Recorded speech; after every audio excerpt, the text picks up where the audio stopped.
সপ্তম শ্রেণীর কোষে দেখি ১.২-এর ৩ নম্বর অঙ্ক। নূরজাহানের শ্রেণীতে ৩০% ছাত্রী আছে। শ্রেণীর মোট ছাত্রছাত্রীর সংখ্যা ৬০ জন। হিসাব করে দেখি নূরজাহানের শ্রেণীতে মোট কতজন ছাত্র আছে।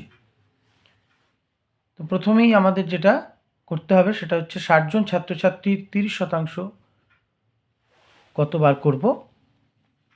৬০ জন ছাত্র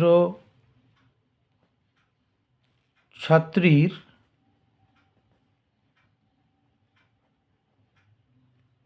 ৩০% সমান ৬০ গণিত ৩০/১০০।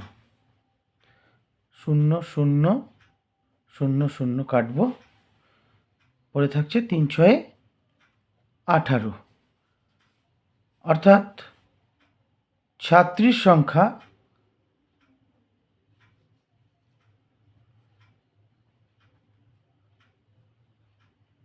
সমান ১৮ জন। আর মোট ছাত্রছাত্রীর সংখ্যা ছিল ৬০। অতএব ছাত্র আছে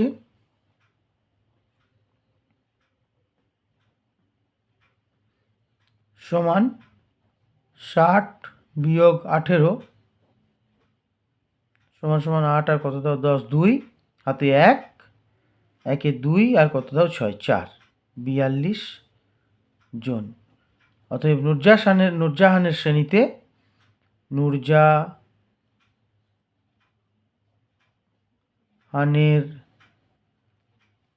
শ্রেণীতে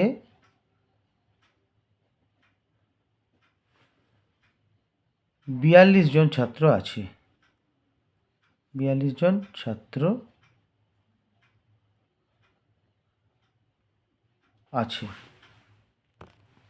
৪ নম্বর অঙ্ক, ১২০ কিগ্রা মিশ্র সারে ইউরিয়া ও পটাশের পরিমাণ যথাক্রমে ৬০% ও ৪০%। ওই মিশ্র সারে কোন সার কত কিগ্রা আছে হিসাব করে লিখি।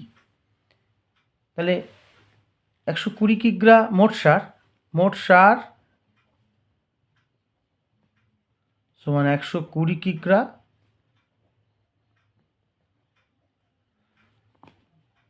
অতএব ইউরিয়া আছে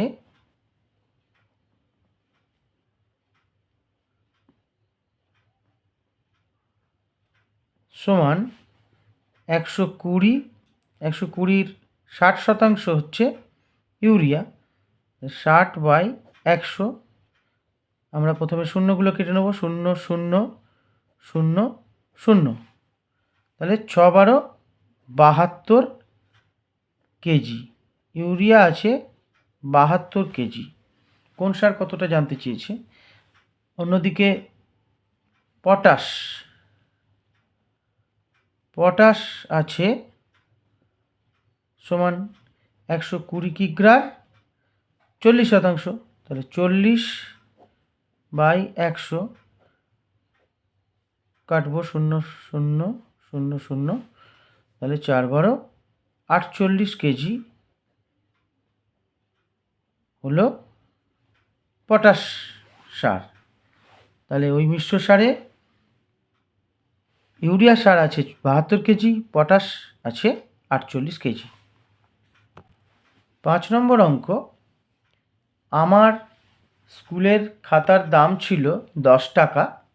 এখন সেই খাতা আমি ১২ টাকায় কিনি। হিসাব করে দেখি খাতার দাম শতকরা কত বেড়েছে। আগে খাতার দাম ছিল ১০ টাকা, এখন কিনছি ১২ টাকায়, অর্থাৎ খাতার দাম বেড়েছে। প্রথমে কত সেটা বার করব। খাতার দাম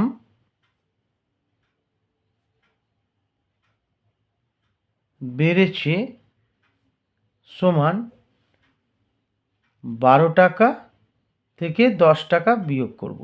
আগে ছিল ১০, এখন হয়েছে ১২, অর্থাৎ ২ টাকা বেড়েছে।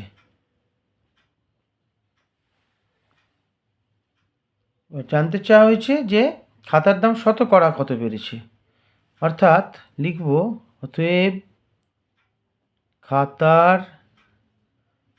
দাম শতকরা বেড়েছে সমান 2/10, কারণ আগে কেনা দাম ছিল 10, তাহলে 2/10 গণিত 100, এদিকে একটা শূন্য কেটে দিলাম, তাহলে উপরে 10 আর 2 পড়ে আছে, তাহলে 10 দুগুণে 20 টাকা, অর্থাৎ খাতার দাম শতকরা বেড়েছে 20 টাকা।